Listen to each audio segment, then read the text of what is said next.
I'm conflicted when it comes to Dragon Age Inquisition. It's the one game in the series that I replay through the most, almost always as an elf mage, but I struggle to find out what it was about this game that I liked. And it's not like I suddenly think that Inquisition's a bad game. I do actually like it, but what I hoped for was a game that had the storytelling and roleplay that was in Dragon Age Origins mixed with the combat that was in Dragon Age 2. And given how often I replayed this game, you'd assume that it was the game made for me, that I thought it would be perfect with no flaws whatsoever. And I might have thought that back in like 2014. But looking back, a lot of my opinions of this game were more than likely shaped by my negative opinions on Dragon Age 2. And if you've seen my last video, then you'd know that my thoughts on that game have changed over time. And that's got me thinking, if Dragon Age 2 wasn't as bad as I thought it was, what does that mean for Inquisition? Inquisition has had some changes that were in response to the criticism of Dragon Age 2. You're now able to pick the race of your character again instead of being restricted to a human with a predetermined backstory, and for the first time, you're able to play as a Qunari. Your character still has a background such as being a human noble, a Dalish elf, or a Qunari mercenary, but some details are left to be rather vague so you can fill in the details of your own character, like with Origins but without the prologue. The dialogue wheel makes a return, but instead of having to choose between 3 different emotions,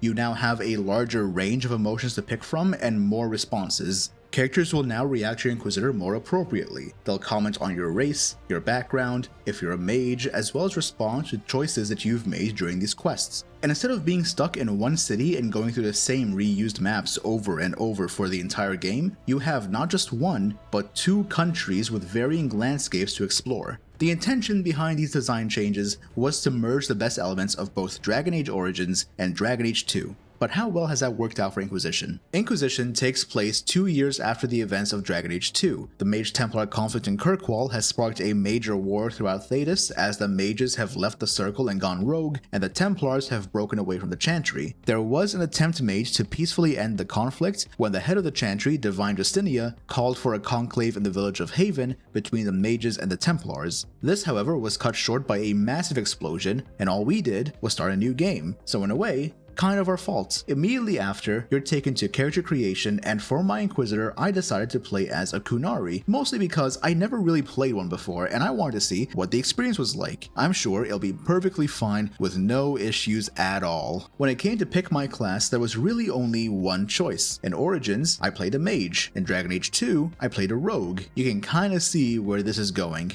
We start off by seeing our Qunari mage here wake up in the Fade, their hand radiating with a green energy, and we get to spend about an hour customizing their appearance. Now, I don't know whose idea it was that we do all this with a constant green tint, but this sure was a choice. Also, yes, as a Qunari, your horns are tied to your hairstyle. I don't like it either. And also, yes, the Qunari look different in each game. Now, this doesn't bother me all that much, but a lot of people did not like this change and hoped that we'd get like Dragon Age 2 Qunari. After making the most handsome mustachioed Qunari, we get chased by spiders, Fade spiders, and they look just as horrifying as the non-Fade kind. As we try to escape, we are saved with the help of a glowing woman and collapse soon after. And given how we're the only survivor of this massive explosion who also happens to have this glowing hand, we get detained by the guards. Days later, we wake up in the dungeons and are then interrogated by Cassandra Pentagast, a member of the Seekers of This is just Dragon Age 2 again, isn't it? Oh wait, no, there's Leliana. We're told that the explosion has caused tears in the Veil, which is this boundary that separates Thedas from the Fade, and at the epicenter of the blast is a massive tear in the sky they're calling the Breach. We're told that the mark that we have on our hand is killing us, but it could potentially seal the breach. We follow Cassandra, and on the way we meet 2 more party members, Varric, who makes a return from Dragon Age 2, and a talking egg named Solus. With Solus's help, we're shown that we can actually close these small tears in the Veil, and with this confirmation, we make our way to the breach, fight off a few small demons, one large demon, and attempt to seal it. And because of our actions at the breach, the people of Haven start to see us as a hero, and not just any hero, but more like a holy figure, believing we were sent by the Maker in their time of need, and that the glowing woman who saved us was Andraste herself. itself. So now they're calling us this Herald of Andraste. We can choose to go along with the title, or we can deny it. Or we can point out the comedy the maker has by making us, a Kunari, be this herald. But regardless of our opinions on the title, we still have a massive hole in the sky to worry about. On the orders of the late Divine Justinia, Cassandra re-establishes the Inquisition with the main goals of sealing the breach, find out who's responsible, and put an end to all this chaos. While we haven't been able to seal the breach, we did manage to stabilize it, and we have a few options on how to properly close it. We could either get a lot of magic and supercharge our mark to seal it for good, or we can suppress the magic around it to make it easier to close, which means that we are going to need the help of either the mages or the Templars. One problem: the Inquisition has been denounced by the Chantry, deemed as blasphemous, and said that we're just gonna make the situation worse, and because of that, neither the mages nor the Templars want to speak with us. But a Chantry mother named Mother Giselle has asked to speak with us in the hinterlands, and she tells us that we need to show the clerics that we are not someone to be feared and to cause some doubt while gaining the trust of the people. So to gain their trust, we have to show them that we are actually here to help, which means we'll need to head out into the world and do some good. And this is done through various side quests in the game's open world maps. And I don't know what it was about games back in like the late 2000s, early 2010s, and it could very well have just been the games I chose to play, like Assassin's Creed, or Infamous, or fucking Kingdoms of Amalur, I suppose. But it felt like open world games were everywhere. So consider me both surprised and whatever the antonym of surprised is, when I found out that Inquisition was also an open world game. And for a time, I liked it. I thought it was neat. I had fun seeing parts of Thedas that I never got to see, finding landmarks to give me more history of the world, as well as just exploring in general. And the landscapes were also really varied, going from the forests of the hinterlands, to the coastal region of the Storm Coast, to the snowy area of Emprise du Lion, and to the desert of the Western Approach. And I'm not against open world level design. I believe that if it's done well, then it can add to the player's experience. It gives you the freedom to explore at your own pace, go on little adventures, and find secrets and Easter eggs left behind by the developers. And it can even add to the setting's world building and storytelling. But with Inquisition, there's a reason that one bit of early game advice was leave the hinterlands. A lot of the side quests you'll be completing are fetch quests, and gods are they fucking boring. The hinterlands is probably the worst offender for this. Side quests in the hinterlands include getting somebody medicine for their sick wife, and the only person who can make it is their son who joined a cult. No, the cult does not play a role in this quest. Or you might take on a quest to find somebody's missing ram called Lord Woolsey, who is on the other end of the map. Or you might herd a Druffalo back to a farm. Ooh, yeah. Fun. People have described these as being too MMO-like, and I didn't have this exact opinion before, but I can see why they would say that. The thing is, the later maps don't have this issue as badly as the hinterlands. For one, they follow a much more linear path, when the hinterlands just kinda throws you in the middle and gives you the most minimal amount of direction. The later areas also have these main side quests for each area. The one that stood out to me the most was in a place called Crestwood, where you learn that a rift has opened in the flooded ruins of Old Crestwood, and to close it, you would need to get permission from the mayor of the village to access the dam. Along the way, you'll learn of the history of why this part of Crestwood was flooded, as well as the crimes done by the mayor during the Fifth Blight when he himself flooded it. Also, when you close the Fade Rift, the weather will go from this torrential storm to a clear sunny day, and it feels like you're making some sort of impact in the world. While other areas have their own main side quest, you don't tend to feel the effects of your actions in the same way. In the Exalted Plains, you help stabilize the region that is in the middle of a ceasefire for an Orlesian civil war between the forces of Empress Celine and her cousin Duke Gaspard, and along the way you'll help the armies here push back demons and undead as you reclaim the forts that they have lost. Nothing that really feels as major as changing the area's weather. The Hinterlands does have its main side quest, but it's nothing in comparison to the other areas. For this one, you have to go and secure horses for the Inquisition, so you'll head west to go meet with the horse master. He'll agree to help you, and you'll just find the horse in the stables, mount it, and the quest's done. There are also a few follow quests if you want him to join the Inquisition, but they're just hunting wolves and placing markers for watchtowers. Each map also has some side quests in common, such as closing Fade Rifts and setting up camps in the area, the latter helping with fast travel. Both of these are easy ways to get power, which you're going to need if you want to unlock other areas and if you want to continue the main story, which you do through the War Table. The War Table is where you can send advisors out to complete tasks to get rewards, such such as gold, influence, crafting materials, and you have 3 advisors that you can send out. There's Cullen, your military commander, former Templar in the Mage Tower in Ferelden, and former Knight Captain of Kirkwall, Liliana, your spy master and former companion to the hero Ferelden, and Josephine, your chief diplomat and former Antivan ambassador to Orlais. As you send them out, you gotta wait for them to come back because each mission is timed. Why? I don't know. I don't think there's a real reason to time gate a single player game like this. It just kind of is like a weird choice overall. After gaining enough power, we can head to Val Royeaux and Orlais, and there we'll find a Chantry sister giving a speech denouncing the Inquisition. Soon enough, we get to see some Templars led by somebody named Lord Seeker Lucius walk up to her, and then they just fucking punch her in the head. Turns out the Templars aren't happy with the Chantry and have declared their independence from them. They still, however, call the Inquisition heretical, and while leaving Val Royeaux, we get stopped by the Grand Enchanter Fiona, the leader of the rebel mages, and she invites us to Redcliffe to try and negotiate an alliance between the Inquisition and the mages. Things take a turn for the strange when we return to Redcliffe as we find this Fade Rift with these temporal anomalies around it that either speed us up or slow us down, and when we meet with Fiona, she says that she doesn't know why we're visiting and claims that she has not been to Val Royeaux since before the Conclave. She then tells us that the mages have already swore themselves to a Templar magister named Alexius, and we're wondering, how did this happen? By this point, we get to meet Dorian, a mustache that rivals our own Inquisitors,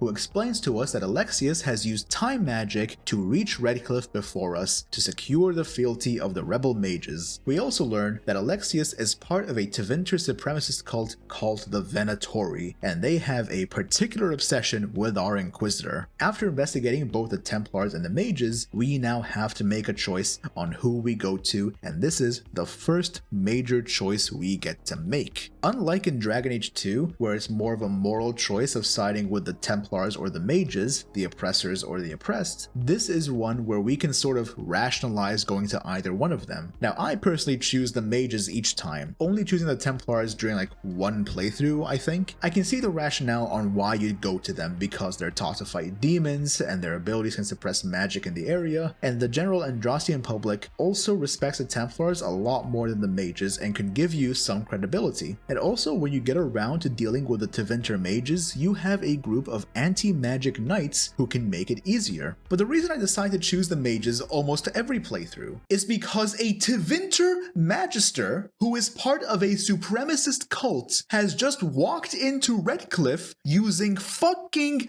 time magic, took over the place, and now has an army of mages under him, which he most likely is going to use to fuck with time. The entire franchise, we were constantly told just how dangerous magic is. Constant fear of Tevinter magisters and their power, and now you got one of them in Ferelden using that same dangerous magic to manipulate some intangible concepts. There's throwing fireballs, and then there's this. You know, I think now is a good time to talk a bit about the combat. Inquisition's combat shows the series taking a more prominent shift into the action combat direction while trying to hold on to any semblance it has of its previous real-time with pause system. It tries to merge aspects from both Dragon Age 2 and Origins, and what it gives us is something that isn't quite sure what it wants to be. Is it more tactical? Is it more action combat? Doesn't know. And so it settles to be somewhere in the middle, one of the worst things it can be, a centrist. Now, I'm someone who prefers the combat from Dragon Age 2 over that of Origins, so I'm a bit more receptive to this change, but there have been a few things that I disliked. Mainly how movement and combat felt so slow, as if you're wading through mud, and how your basic attack is done by just holding a button, which on the PC is just the left click, and this part is just pure preference, but melee combat did not feel all that fun to me. It might have been the weapon I chose to use, or maybe it just didn't click with me and I just liked ranged combat a lot better. It might have also been because the basic attack in this game locks you in place and you're unable to move while attacking, where only like archers, I think, are the ones who can strafe while attacking, especially since I felt like I had to focus more on my positioning while in melee compared to range, and you'd figure that you'd be able to kind of like move while swinging your weapon. But even though I didn't like it as much, I did like the option of going into melee as a mage, one that I did consciously make, so I did actually make this choice, so really this is on me. And I did this while also picking my specialization. Each class has 3 of them in this game. Warriors can become become a Templar, a Reaver, or a Champion. Rogues can become an Artificer, an Assassin, or a Tempest, and as a Mage, I can become a Rift Mage, a Necromancer, or a Knight Enchanter. And because I'm such a big fan of the Arcane Warrior, I immediately gravitated towards the Knight Enchanter, and this turned me into like this Warrior Mage hybrid. And this is why I decided to play as a Mage instead of a Warrior. Why bother swinging around like a regular sword when I can get this sword that I pull from the Fade itself that deals massive damage on its own? On top of that, this specialization is frankly pretty busted. On screen right now should be footage of my Mage fighting against a dragon that is way too high of a level for me, and you'd probably notice that the only other party member alive right now is our tank, and even though it took a while, these two were enough to beat this dragon. I feel like each class does have their own busted specialization, whether it's for damage or to keep them alive, such as the Champion Warrior or the Artificer Rogue. And unlike the previous games, however, you cannot spec into two specializations, and unlike Dragon Age 2, each party member shares a specialization that you can unlock rather than having their own unique ones. Inquisition's attempts at retaining the tactical aspect is done with its tactical mode. Clever, I know. This is where you can micromanage your party members by giving them a command, a singular command, while looking from a top-down camera. Just a reminder that I play these games on the normal difficulty setting, so usage of this system would more than likely vary the higher up in difficulty you go. But I barely use the tactical aspects myself, nor have I really felt like I should use them. I barely swapped my party members unless it was something like finding a locked door which only a rogue can unlock, or to kick down a wall which only a warrior could do. The only things I had to worry about for my party members were their health and how many potions they were chugging, and I have seen other people talk about their disappointment with how the tactical camera and commands are in this game being a far cry from what the series had before. The combat and open world are what made me wonder what was it about this game that I liked, because after a while the combat starts to feel a bit dull, and the open world for the most part starts to feel like padding, and that to me feels like a large portion of the game given how I tried to do as much as I could. You don't even have to go through every map in the open world, you can just skip out on some of them if you just want to do the main story. And this left me feeling a bit confused. After all, I've already reflected on my thoughts of Dragon Age 2, and now it's happening with Inquisition, but in the opposite direction. But I can say though that this game does have things that I like, things that play a larger role in the open world, such as the main story. After you recruit either the mages or Templars, you unlock the quest In Your Heart Shall Burn, which is the final quest of the first act. In this, you get to seal the breach successfully, and Haven celebrates the end of a major threat. This celebration gets cut short as Haven comes under attack from whichever side you did not recruit. In my game, since I have the mages, Haven came under attack by the Templars. These rogue Templars have now been corrupted with red lyrium and are now being led by an ancient darkspawn, one that we've seen in the Dragon Age 2 Legacy DLC, Corypheus. The explosion at Haven, the breach, these were both caused by him, and he's not really happy that we have that green mark on our hand and he wants it back. This quest was amazing the first time through, and to this day it still gives me chills. Inquisition storytelling is calling back on the idea that Dragon Age is a dark, heroic fantasy setting,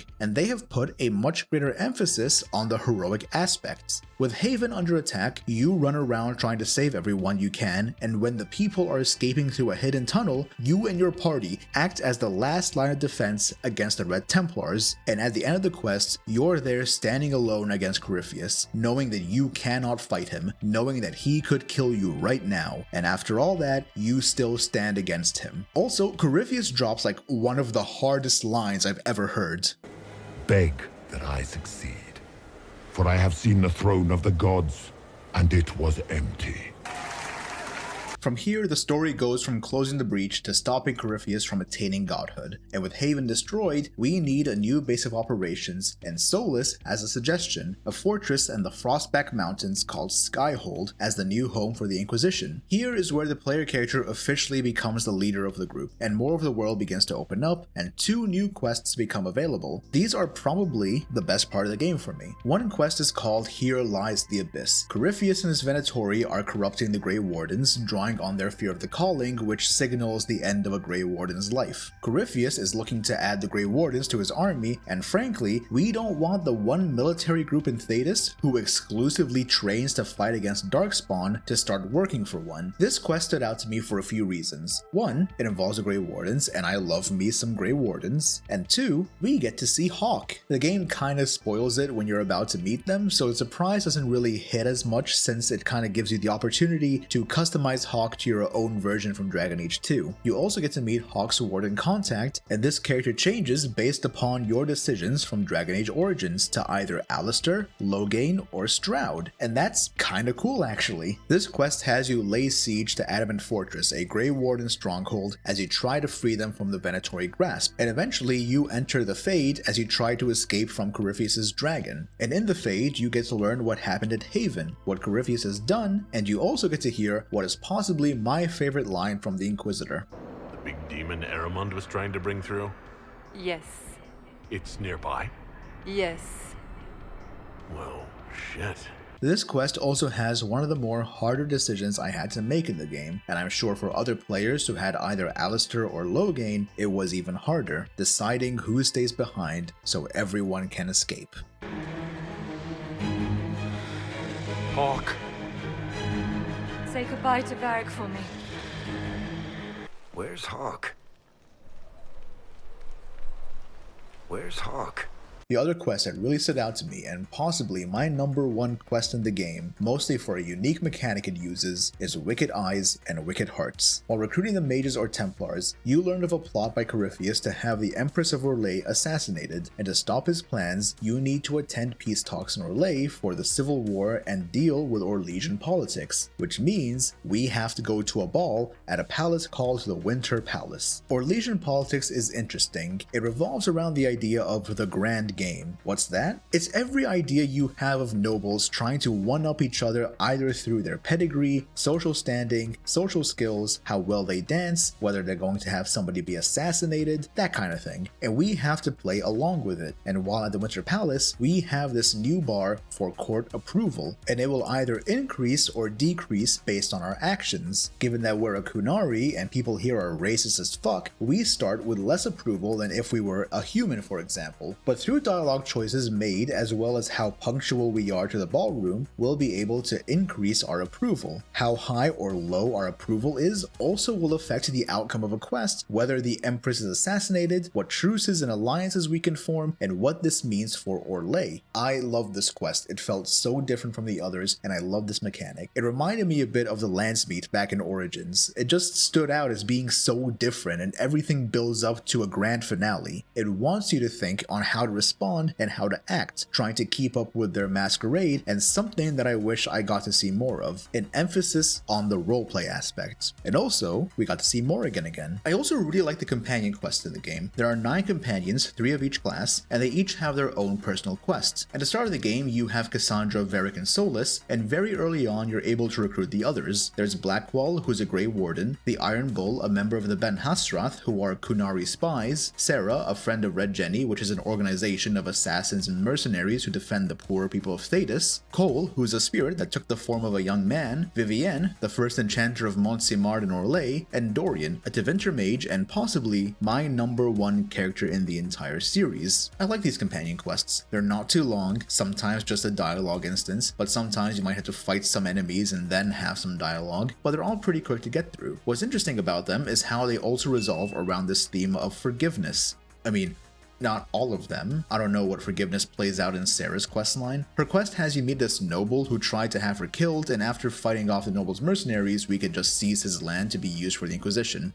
Actually, maybe the forgiveness there is him asking to be forgiven for his fuck up. Forgiveness in these quests tend to come in ways such as, is it worth forgiving those who hurt you? Or could you find forgiveness and redemption for your past crimes? Or can you forgive people of their shortcomings? Can you forgive yourself if you abandon your faith and duty to save those closest to you? What's neat is that these questions also contrast with the main story of Inquisition, primarily the theme of corruption. Corruption has been shown throughout the series, whether it's through abuse of power or through bureaucratic means, or even through spiritual or bodily corruption. We've seen some of it in Inquisition, such as with people who try to curry favor with the Inquisition and the Herald of Andraste to try and get in its good standing, or when the Chantry denounces the Inquisition since some of them try to use this as like a political leverage to become the next divine, or in fear that the Inquisition will undermine Chantry authority. In my playthrough, we had the Red Templars, and this is a clear example of bodily corruption, given how their minds and bodies were changed by the infusion of red lyrium, turning them from protectors against dangerous magic to becoming monsters. What's also prominent with Inquisition is the idea of corruption if an organization gets too large and becomes more difficult to manage. The companion quests that really stood out to me were Dorian's and the Iron Bulls. Dorian's questline has him meet with his father in Redcliffe, and we learn that because of Dorian's homosexuality, his father attempted this blood magic ritual equivalent of conversion therapy. This caused a strain on their relationship, and because Dorian's father regrets his actions and losing his son's trust, he comes to ask for forgiveness. We can have Dorian either leave without talking to his dad, or give him the opportunity to reconcile. Normally, I'd tell Dorian that we can leave because that's a fucked up thing for a dad to do to his kid, but this time I had Dorian talk to him, and while he might not have forgiven him fully,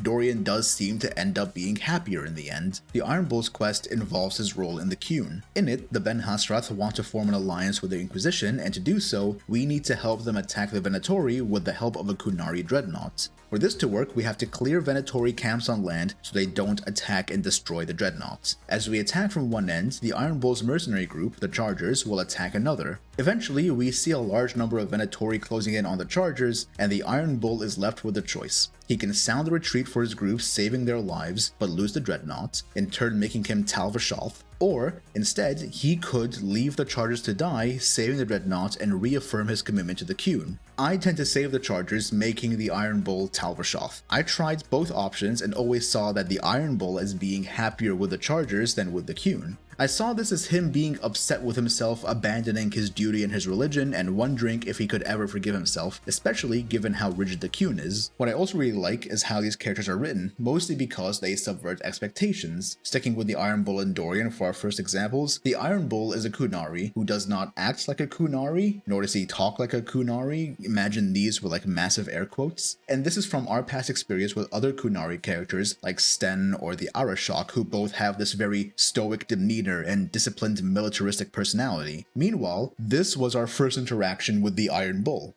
Chargers! Stand down! Trim! How'd we do? 5 or 6 wounded, Chief. No dead. That's what I like to hear. Let the throat cutters finish up, then break out the casks.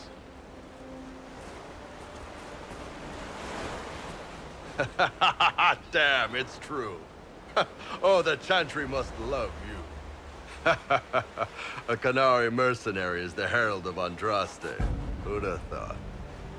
Now I know you can argue that he's a spy, and his personality is like this to lower your guard so you can spill more secrets to him, but if you talk to him and understand how your role in the Qunari society is given to you by the Qun, you learn that his personality is not like this because he's a spy, but that he's a spy because this is what his personality is like. And he tells this story about how when he was young, he was raised to be a soldier, but because the Temastrin, the Qunari educators, found him being undisciplined, his personality did not fit that of a soldier. They then assigned him to be raised to become a spy, to become a Ben Hassrath. And I love this because it gives us a different idea of people under the Qun. We saw how other races could become Qunari, such as in Dragon Age 2 when the elves started becoming Qunari themselves, like the adherents, followers of the Qun. And with the Iron Bull, it shows us that of course they're going to have different personalities. Of course they're just different people, it's not just one monolith, and that's what I really appreciate with the Iron Bull's character in this game. With Dorian, he is a Tevinter mage, and the impression we were given of Tevinter in previous games is that it is an evil nation with evil magisters who started the First Blight, and also the only nation in Thedas that makes slavery legal. A lot of what we learned of Tevinter has also been told to us by people who have never been to Tevinter, or from magisters who either own slaves or are selling elves into slavery, or from people like Fenris, who was a slave to a magister himself. But now we have this opportunity to learn about the place from somebody who comes from there and get their opinion on it. The one thing to note about Dorian though is that he is also an Altus, which means that he comes from a higher class than Tevinter, so his opinions will also be shaped by his lived experiences, something to keep in mind, and it's also why when asked about slavery, he just sort of talks about it like it's just a fact of life, and it's also why I'm upset that we can't push back harder against him. And speaking of other characters' lived experiences, we also had Sarah. Sarah is an elf, but you learn very quickly she has internalized racism towards other elves. You learn that she was in Ferelden. I think she was part of the alienage that she mentioned, but she was raised by a human, and because of this, she now has this experience and this attitude towards elves where she just doesn't see as anything special and is very critical of the Dalish, which means that if you're playing as an elf, especially as an elf mage, oh god, is it really hard to get along with Sarah. But the one character that I feel really shows this lived experience storytelling that I also really grew to like over time is Vivienne. On my first playthrough, I fucking hated Vivienne. Whenever I play as a mage, which is like 90% of the time, I take an anti-circle stance. And from what we know of the circle from our experience in Ferelden, how it's been a prison for mages, how they'll just approve of turning a mage tranquil if they deem them unfit to undergo the harrowing, how you can only leave with approval from the Templars, you'd start to have some negative opinions about them. And then you got Kirkwall, and we talked about how terrible that place was. It was bad enough to spark a war across status. So when I found out that Vivienne didn't approve of my anti-circle stance of giving the mages freedom, being staunchly in support of the circle herself, my opinion of her soured in my first playthrough, and her approval of my Inquisitor just plummeted. But what I did this time was try to understand her character and why she held this position, and what I learned was just how multi-layered Vivienne was, and how amazing of a character she is. Because when you start to learn about her history and her experience, you learn that her stance comes from a position of privilege, how she was first in the circle in the Free Marches, being transferred to Montsimard, becoming the lover of a noble, and being given a suite in his palace, saying that she wasn't forced to live anywhere. And this kind of contradicts our own experiences with Kirkwall Circle or Ferelden Circle, where mages have been forced into the circle, where children in Ferelden were taken to this tower out in the lake. Vivienne's Circle is also described as being one of the more liberal ones in Thedas, giving mages more freedoms than places like Ferelden or Kirkwall, and finding out about this suddenly made sense as to why she holds the views that she does. It also doesn't help that she won't talk to you if your approval is low, so I never got to learn about this in my first playthrough. What I also found extremely interesting is that she mentions Anders' attack on the Kirkwall Chantry, but there's no mention of how Anders was an apostate mage, and how the Knight Commander has called for the annulment of the Kirkwall Circle based on the actions of a mage unaffiliated with them. Her characterization creates such an interesting perspective that I would never have considered, especially given how I also never really take her with me, given how I was the party's Knight Enchanter. And it's things like this that make the characters in Inquisition so interesting to me. It's that with each of them, we might not be getting objective history or information, and instead could be getting their own experience be told to us with what they themselves know and what they themselves believe. I believe that Inquisition's characters are the highlight of the game. I feel like the open world part, the combat, if you like it or don't like it, then, you know, that's fair game. I didn't like it as much this time around. I felt it was a bit dull, but I really stuck because of the characters. I really enjoyed being with all of them. Also, I think it was Sarah that had a line about Vivienne that goes something like, she's a bitch, but she knows it. And yeah, Sarah, you're right. Vivienne is a bad bitch, and I wish I could have romanced her. Something I didn't talk about in my Dragon Age 2 video is romance, and I wanted to save it for when I got to this game. Not because I have anything to say about the writing or the implementation of it, but rather about something that I read long ago back in the days of Dragon Age 2, and it's about romance and character sexuality. Now, I don't like the term player sexual. I see this as a bi or pan erasure, implying that a character's sexuality will morph based on the gender you have selected for your character. But I first saw this term be used when reading about romance options in Dragon Age 2. Unlike in Origins, where you had 2 straight romances and 2 bisexual romances, Dragon Age 2 had every romanceable character be bisexual. Inquisition, on the other hand, has a diverse range of sexual orientations, from characters being exclusively gay, exclusively straight, bisexual, the Iron Bull himself is pansexual, and this has caused some discussion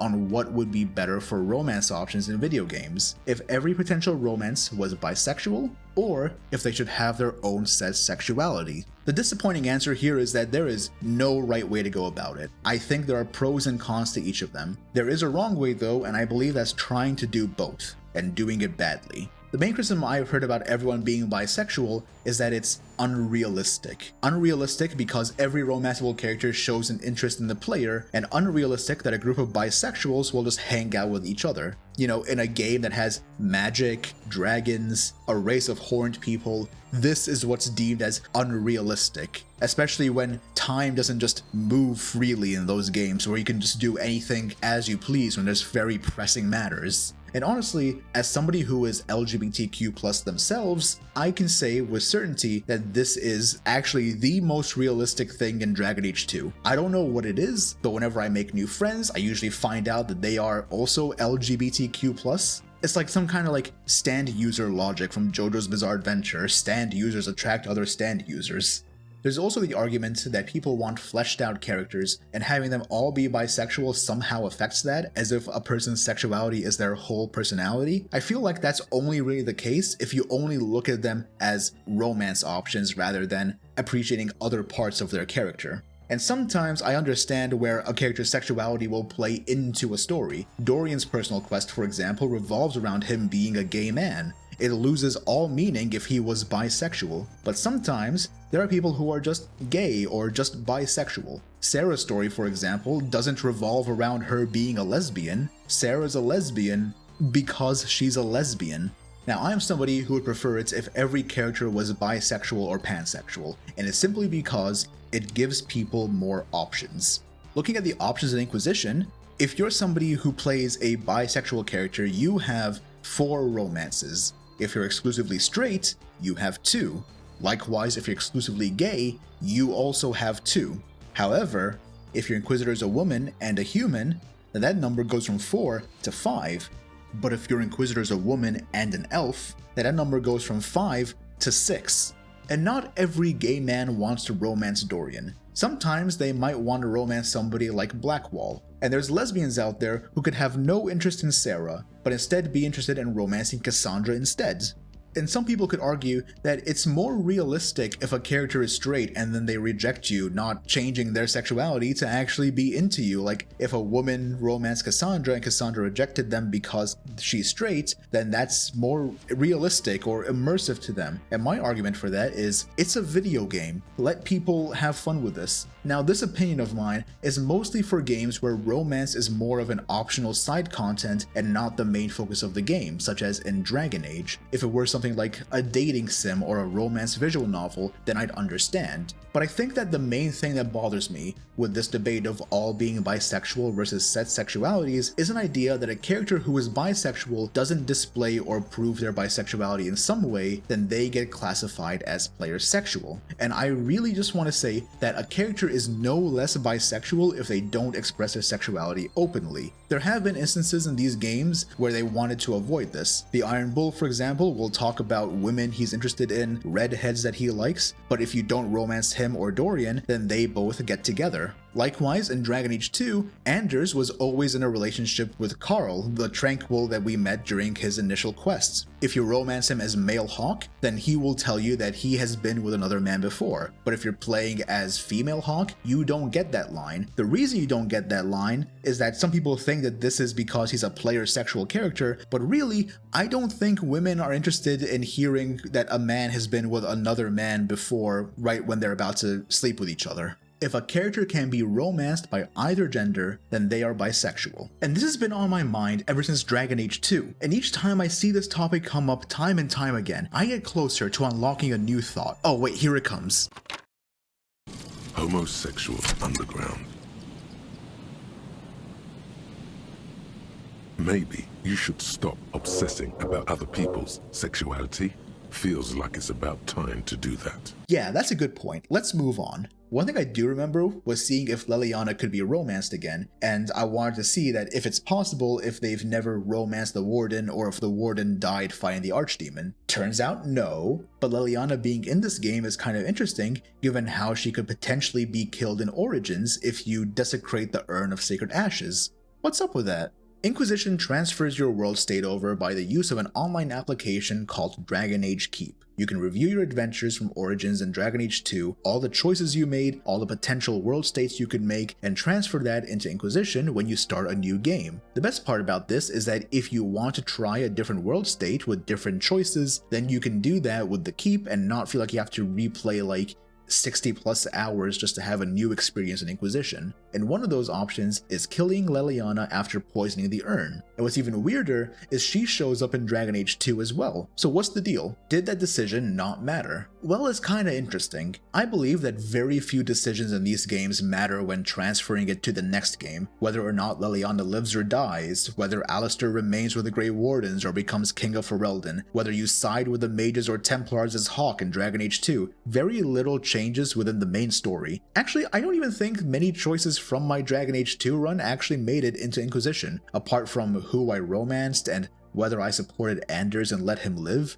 I don't remember seeing the results of my choices in Inquisition, and a lot of these decisions end up being more flavor text. The story remains the same, and the plot moves along as it does if you made different choices. I made Alistair king in my Origins playthrough, and his appearance was at the end of In Hushed Whispers. If I had Honora rule alone, then this scene would play out the same way with not a lot of variation. Likewise, it doesn't really matter who Hawke's Sword in Contact is, whether it's Alistair, Stroud, or Loghain. The story follows the same plot beats. As for Leliana, if she dies in Origins, then she'll have a line commenting that she might have been resurrected by the Maker, and in a post-game end screen in the DLC, under certain circumstances, it will mention that Leliana was a lyrium ghost the entire time. Now, did this have any major effect on the story? No.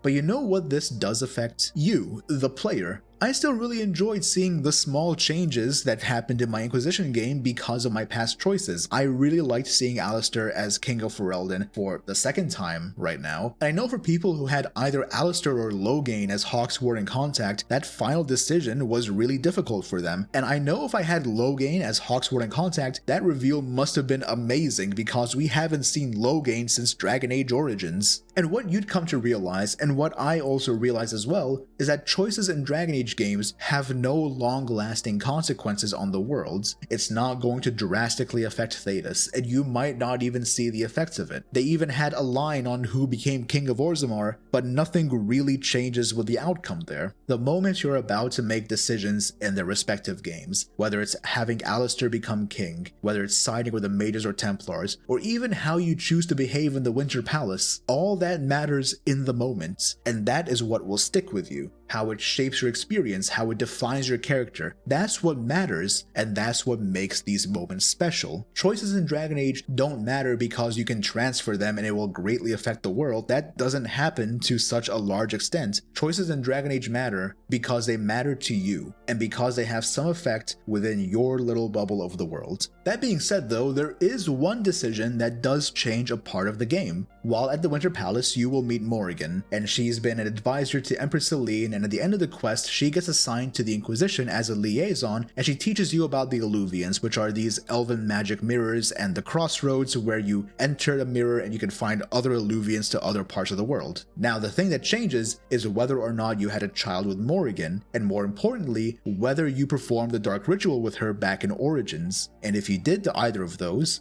then you will get to meet a new character, Kieran, Morrigan's child. Kieran's dialogue and demeanor changes based on whether or not he has the soul of an old god in him, and if he does, then this changes the penultimate quest. In this quest, we learn that Kieran has gone missing and he ran into an Illuvian where we chase after him. Here we find him with Flemeth, Morrigan's mother, and we learn that Flemeth is Mythal, which is this elven god, and she says that she wants Kieran. Or at least she wants the old god's soul that he has, and what we get is this heart-wrenching scene of Morrigan begging for Kieran to be unharmed and to have her be taken instead. This part really felt like, yeah, my choice started to matter. This scene was amazing. I loved watching this. Fun fact, Kieran is voiced by Odin Black, who is the son of Morrigan's voice actress, Claudia Black. If Kieran didn't have the soul of an old god in him, then this quest changes, where you still get to meet Flemeth, you get to learn that she's Mythal, and then you either have to fight a dragon or you agree to something. It's been like way too long, I haven't done this in a long time. But this quest really gets determined on a choice you make all the way back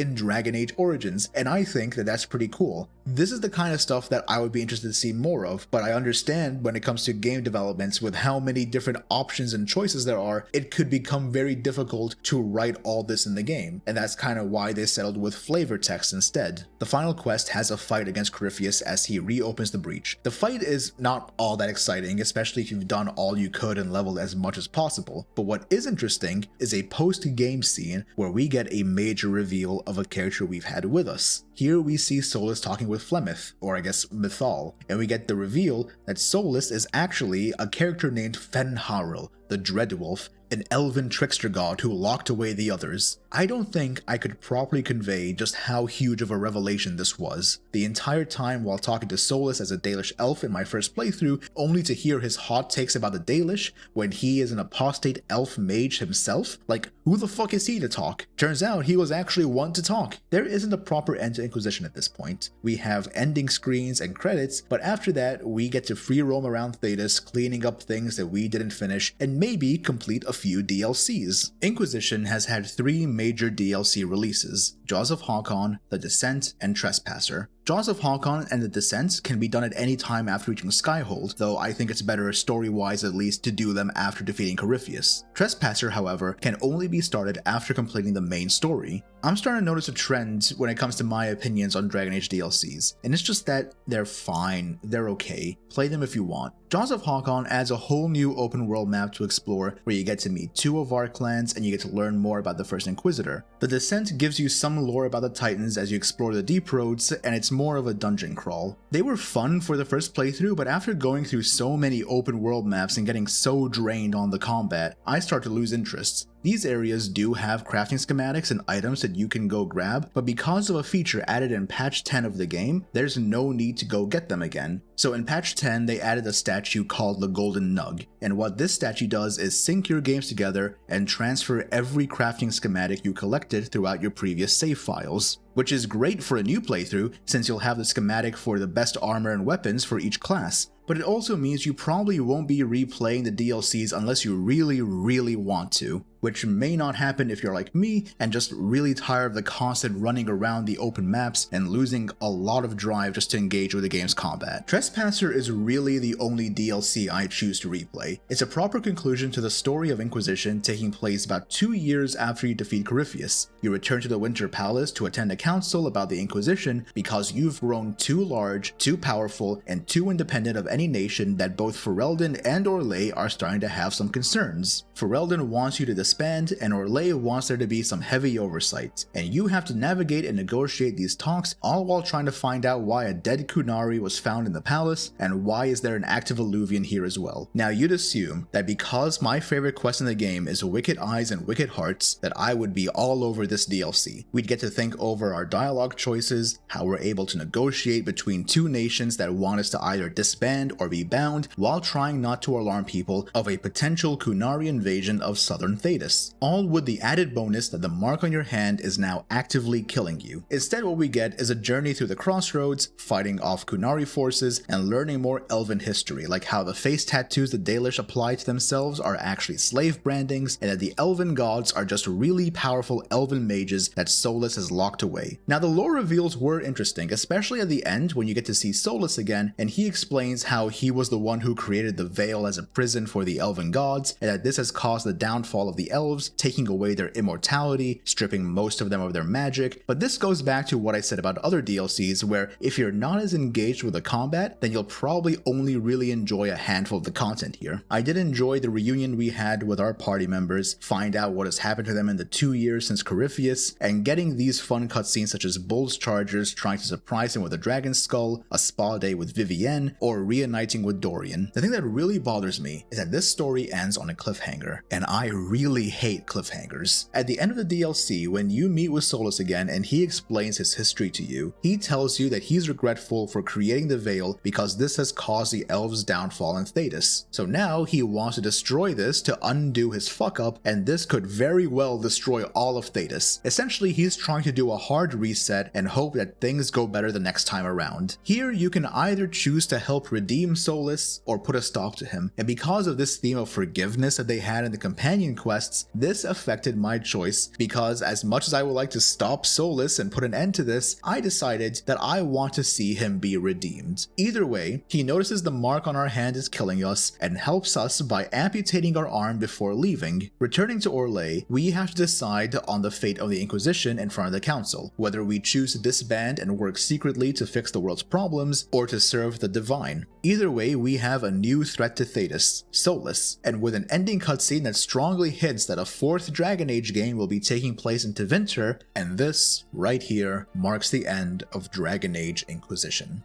After my last video, I went back to reread the chapter on Dragon Age Inquisition's development in the book Blood, Sweat, and Pixels by Jason Schreier, and it mentioned some interesting things about the game's development that I want to mention here. I talked about how the tactile aspect of the game felt lacking and how the side quests in the open world felt dull, and it turns out that this was actually in part due to the Frostbite engine which Bioware used to develop the game, an engine developed by DICE for Battlefield. Dragon Age Inquisition was the Frostbite engine's role-playing game debut, and it lacked a lot of features you'd find in RPGs, so Bioware had to work out how to implement them in-game. This engine has caused some issues for Bioware during development. As mentioned, the engine has not been used for an RPG before, and it wasn't made to create RPGs either, so the team had to struggle to try and figure things out and make things work and hope that this short-term suffering ends up with some long-term benefit should they use this engine again in the future. John Epler, the cinematic designer for the game, said it was the worst tool experience he has ever had,